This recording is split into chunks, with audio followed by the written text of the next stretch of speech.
Hey, everybody, good afternoon. Welcome to Think Tank Conversations with Modern Leaders. I am your host, Eric J. Thomas, and today I have with me this awesome man that all of you know, all of you love. He is the pastor and the founder, he's the pastor of New Birth in Atlanta, Georgia. Sorry, Bishop Long, but he's the pastor of New Birth in Atlanta, Georgia, or Lithonia, Georgia.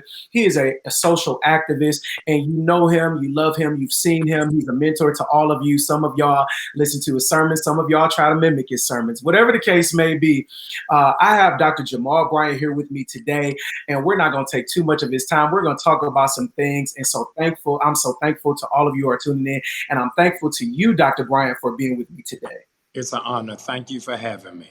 No problem, no problem. That's a nice hoodie you got on. Thank you, sir. No problem. Always fashionable. I have on this Fear of Black Brilliant shirt. You gotta mail me one. I got you. I'm gonna send you one. Shout out to Marche Wells and Saint Shakespeare. That's her brand. She has Fear of Black Brilliance clothing, apparel, all kind of things. So I'll make sure I send you one. Thank you. Today we want to simply talk about everything that's going on in society today. We understand that first at the beginning of 2020, we were dealing with the death of Kobe Bryant, and how people were impacted by that. And while he was a person who may have been so distant from everybody, he had a way to connect with us, even though he was so distant. Can you give me just a moment and speak to how you feel his death had an impact on the society of the world today? It was the largest example of redemption that America has seen in non-biblical terms. To see somebody who was vilified by the press, somebody who was counted out, and who left and exited the game with quality, class, and distinction. I'm honored that we got the same last name. Absolutely. Always the consummate gentleman, but it really elevated the hopes and dreams of a whole generation of young men who didn't think professionalism was possible absent of a college degree. Mm. So for him to go straight from high school, even though he was well traveled, well polished, well exposed, it was a bright light to the hood that this is something that's attainable. Absolutely. And with his level of success being attainable, I understand that often. Now, by profession, I am an educator. So I've taught children K through 12. And I understand that a lot of times, a lot of our children have basketball and football dreams. They have these dreams where they feel as though the only success attainable to them is that through either entertainment or that through athletics. Would you be able to speak to, considering what we're dealing with now with the death of George Floyd and all of the politics with our president, Donald Trump, would you be able to speak to perhaps what you feel we as a community should be doing to prepare and raise our children up so that they can truly make changes and impact in the world? Aside from George Floyd, I think, Thomas, that the glaring flare to those who are aspiring to entertainment and athletics is COVID 19. Mm-hmm. The baby who's here in Atlanta said that he's missing almost $11 million of touring money because he's got to be stationary. Wow. Gucci Man just opened up a site last week selling all of his clothes because he's not making any money. The critical question that we've got to ask to young men, as you being an educator, of those who are only going to college for athletics, and quite frankly, the athletic department may be shut down this year. And so education is something nobody can ever take away from you, not the pandemic and not the police. And so the question of the color line was the question of the 20th century between W.E.B. Du Bois and Booker T. Washington. And we find ourselves at that exact same place now, that education is something that all African Americans ought to be aspiring towards. Absolutely. It's something that all should be inspiring towards, but it's not something that all feel like they can achieve or they can obtain that. Understanding that many of the times, when a lot of our children are going to college, they're going on some type of athletic scholarship or music scholarship. And when I was in college, even before I switched over to business and to education, I had gone to school on a music scholarship, on a music education scholarship. Although I did have academics that lined up with that. The music is what really got me the money that I needed to afford me my education. So with everything that's going on in society today, we understand that some people are saying that we're possibly going to have another civil war. We see the killings of young black men, young black women happening often by people who are called to protect and serve. Would you say that this is the time where we should perhaps teach our children to aspire careers other than entertainment and athletics? No, I think that this is the hour of entrepreneurship.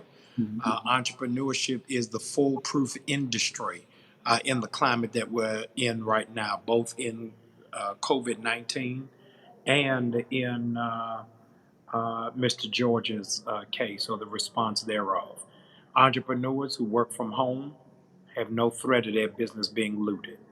Entrepreneurs who are doing their own thing are not impacted because the mall is closed.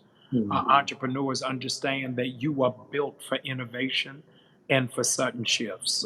And so I've been rallying the cry for entrepreneurs because I think that is the next dimension of our progress as a people. I believe so as well. And there are resources that are available within most communities that will teach people the keys to entrepreneurship, how to start their business in legally, how to be able to receive different tax benefits and things of that nature. And then, as always, we understand that people need to look for mentors and tutors and things of that nature that will help them get to the next level. I'm a person who I believe that mentorship is very important in order for a person to achieve ultimately what they desire to achieve. Now, we understand that there are people such as Jeff Bezos who did not necessarily have a mentor because Amazon had never been created. But that doesn't mean that he wasn't able to glean from other people in business arenas and apply those concepts to what it is that he has been able to do with Amazon throughout the years, and so that they could see the success that they have. How important would you say mentorship is in the life of an individual? Yeah, so a mentorship, I think, has got to be expanded in its understanding and concept is that you can be mentored by somebody who is not in your lane, Mhm. somebody not in your field. And so I am a year behind Sean Puffy Combs. Mhm. But I watch how it is that he shifts who it is that he is periodically, and that sends for me a signal it's time for me to shift. So he is a captain of music industry and hasn't released an album in 5 years. All of his money is coming from alcohol sales, Mhm. and is showing us how it is that you build off of your brand without being title stuck in your brand. Absolutely. And so you've got to make those kind of critical shifts. My another mentor of mine would be Bishop Jakes. I've never lived in West Virginia. I don't have any coal mining experience. I don't live in Dallas, Texas, but I'm seeing what his model is and coming behind that and making the necessary adjustments. So Mm. find people who don't necessarily mirror your exact footsteps, but have some fingerprints around what it is that you want to ultimately hold. Absolutely. And I think that, like you said, we need to expand our viewpoint of mentorship, understanding that we can be mentored from people who are not necessarily in our industry and in our lane. Perhaps I would ask the question: is there a possibility that Bishop Jakes or or Cheryl Brady or yourself or Les Brown or any of these other people that we've come to know and love, could they even achieve the level of success that we've seen them achieve without gleaning from other people in other industries? Bishop Jakes is not just a pastor, but Yeah, he's done movie production, he's done yeah, music production, he's yeah, ventured out into different things. His wife has a home collection, a home goods collection. yes, So, I mean, I think that it is important, as you said, that we learn from people who are not necessarily in our industry, yeah, because I think that they can bring some things to our industry and we can possibly bring things to their industry that will allow us to really maximize where we are. We understand that even as we evolve in society today with the advancement of artificial intelligence, AI intelligence, the church is often said to be far behind the culture. Understanding that while culture historically has changed between every 3 and 5 years. The church often only makes a shift every 30 to 50 or 60 years. What would you say the church should probably begin to do or should have been doing now as we prepare to move forward, understanding that we're dealing with the COVID-19? And even though COVID-19 is possibly getting ready to end soon, as some say, Right. what will church look like moving forward? To your first question, I think that you have the right to have remote control mentors. Mhm. What that means is that you're modeling somebody else's imprint when you don't have access to them. But you're studying their work and analyzing their moves and considering their decisions. You can do that without sitting across a table at Cheesecake Factory. Absolutely. And so find people who are in varied and different fields. What it is that Bishop Jakes is doing, he's able to do it not from one particular mentor. He's Absolutely. able to get into television and he's befriended Tyler Perry and Oprah Winfrey. He's able to make business moves from people who I don't know. He looked at how to create Woman Thou Art Loose from studying the model of Carlton Pearson and Azusa.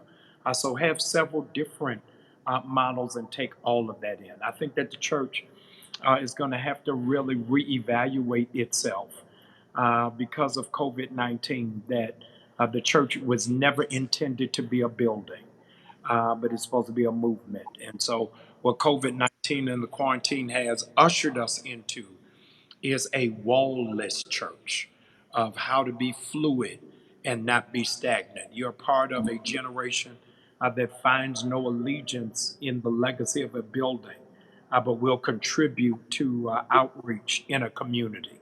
And so, with that, the generation who comes behind you will pastor and may never have a building, they'll just have a laptop. And so, the church is going to have to really reimagine its space and how it is that we judge and categorize what is effective ministry. It's amazing that you said that the generation who comes after will probably never pastor in an official building or in, Yeah, or in the institutional capacity as we've come to know it.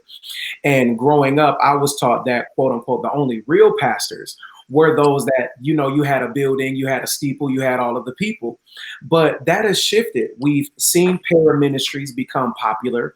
And now that we're using technology, some who've been live streaming even since 2002, we see that online and e-church is becoming a very necessary thing. Would you say that churches need to consider hiring an e-church or a digital pastor or coordinator, whatever we want to place on it, yeah. because that is becoming necessary for the future?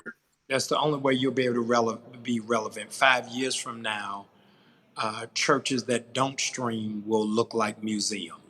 Mm, They will miss the culture and miss the season. And so I think young adults are getting ready to emerge in leadership in the church because the pastor don't know how to get online. absolutely. The first lady don't know where the light's supposed to be and when the press, are we on? Are we on? Absolutely. So I think young people are getting ready to take a more influential direct role. It's going to cause churches to reevaluate your budget. We came up in an age that if the pastor could preach and the choir could sing, that was your formula. We've now gone 11 weeks without hearing a choir. Absolutely. And so we don't need two keyboardists. We Mm. don't need two different bass guitars. We don't need two different drummers. So all of that is about to be streamlined. And with that, you got to make sure you have the right people in place. Absolutely. The Lord had laid on your heart or had allowed you to be blessed with a facility to where you could bless other ministries and say, listen, if you need a place to live stream, this is what we've done. This is what we're doing as a way to basically reach out to you. How important is church and ministry partnership going to be even as we move forward through this? It's always been important. We understand that, but people have not necessarily always done it. So Yeah, how we're fostering what Dr. King called the beloved community. And that beloved community is not necessarily my next door neighbor, but the lawyers asked Jesus, who is my neighbor? And he said, your neighbor is the one that is in need. And so we're getting ready to foster a greater sense of community hence identity, that none of our churches are neighborhood churches anymore. The moment you go live, you are a global ministry. Absolutely. And what is the impact and lifeline to that is going to be very telling and very exposing. So moving forward, will we see 5 and 10 and 20,000 seat churches? No, you have witnessed in your lifetime the life and death of the megachurch. Mm, My sanctuary holds a little under 8,000, and I've come to the reality that in my pastorate I may never see it at capacity physically. right. But virtually, I'll be able to exceed those numbers. And so I'm tasking my staff to reimagine our space to figure out how we move forward. I was just about to ask. So then, what do we do with these places? Do they just become, like you said, museums? Do they just become covered in dust and things of that nature, or are we now No, because you still got a mortgage payment. basically right? So it is the reality is all of us are amateurs in dealing with a pandemic. Nobody is a professional. This is a blank white canvas for all of us, and we're throwing paint at the wall, trying to figure out what's going to stick. You know, Pastor Rick Warren had said a couple of years ago, I was reading, they asked him, they said, you know, when churches have these large budgets, should they build these huge sanctuaries? And he said, honestly, no. He said he believes that it was a bad representation of stewardship amongst God's people to build these large sanctuaries. He said, well, we should be building multi-purpose facilities. Would you say that because of the circumstances that we're in now, that he would have been considered right Not to say, necessarily. I would gander that when the smoke clears, some of his multi sites he's going to have to close. mm-hmm, Because people have now created new habits of streaming. So absolutely, multiple services and multiple sites may be the thing of the past. I really don't know, but I think it's all a matter of perspective. absolutely, absolutely. What I admire about you is the fact that you've been so creative with your live streams. You've been very strategic about it. Whoever does your digital marketing, and I know that because I have a digital marketing business, I said, whoever is doing this man's digital marketing Thank is you. knocking it out the water. I would tell them. Yeah. Can you give any advice to people who may not necessarily have the budget that you have on how they can kind of maximize where they are? Yeah, I think that you build on what you said earlier on friendships and relationships. We have been streaming virtually for 12 weeks, and I've not been in my sanctuary once, and we've not had to pay for space. We're asking people. You'd be amazed how many people would just be glad for the exposure Absolutely. to have that kind of connection. So I would say to pastors, ministers, ministries, be innovative. You are not bound to that building. And so be fluid and see where the message can match the backdrop or the backdrop match the message. Amazing. So today, while I'm speaking to you, we're getting ready to film our service for Sunday, and we're at the Apex Civil Rights Museum that is filled with memorabilia about Dr. King, and we wanted to underscore that iconography in the backdrop of violence taking place. So everything is significant and striking as to how it is we select and choose. Amazing. Dr. King has been quoted several times as saying that rioting is the voice of the unheard. And with everything that we're dealing with now, we understand that our community, our Black and Brown community, seems to be unified and divided at the same time. Some people feel as though the protesting and the rioting is necessary. Some people feel as though it's not, the rioting is not necessary, but we do need to speak out and find a different way to be heard. What would you say about the things that are going on? The fact that you have a group of people who have destroyed a target, and then after they destroyed the target, they destroyed the police station and things of that nature. The Bible says, be angry, but sin not. So we've got a right to be angry.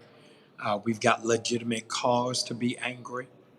It's just of how do we redirect that anger. So with that anger, we ought to be registering people to vote. With that anger, crafting legislation that causes police officers nationally to be accountable. With that anger, make sure that everybody in the community has filled out their census report. He never said don't be angry. He Absolutely. just said be monitor how it is that you met it out. Absolutely. Be mindful of your emotions, but Yes, when you let it out, just make sure it's not something that's wrong or that should cause right, you pain. right. Completely fine and completely understandable. We're going to wrap up very soon. And again, I thank you for your time and for everyone Honor. you who has been able to tune on, things of that nature. Hopefully, we will have the opportunity to do it again moving forward as we look toward the future. And as we look at where we are going, I've had the opportunity to work on several political campaigns on various levels, local, statewide levels, being often doing strategic communications behind the campaign, so people would never see my face, which is completely fine with me. Um, with what you just said, you said we should be registering people to vote, getting people to fill out the census, and things of that nature. And I would also like to add to that, as it relates to our conversation earlier, I would like to see us push our children to aspire careers in the field of law and in the field and in politics and things of that nature, so that we can really gain seats at the table. Understanding that our voice and our presence on social media gives us only so much, I guess I would say. What would be your sentiments about how we can really push our people to be seated at the table? Is Fannie Lou Hamer said, if you don't have a seat at the table, bring your own chair. Basically. So it's important for us that we create the space because maybe what it is we're aspiring to, there is no job description for. And so this is the hour of innovation that we've got to see where the need is and then build and create from there. If it doesn't exist, we've got to speak it into existence. Mhm. We have to speak it into existence. Absolutely. Well, Dr. Bryant, thank you so much again. Thank I you. It's an honor appreciate and a privilege. Thank you. I appreciate you for everyone who has been able to tune on today. This will be posted, available on Facebook and on YouTube for the replay. It is my plan to have Dr. Bryant again, and so I will hope that you guys will tune in next week because I'm going to have another guest that I'm not going to post until the last minute because I'm doing that on purpose.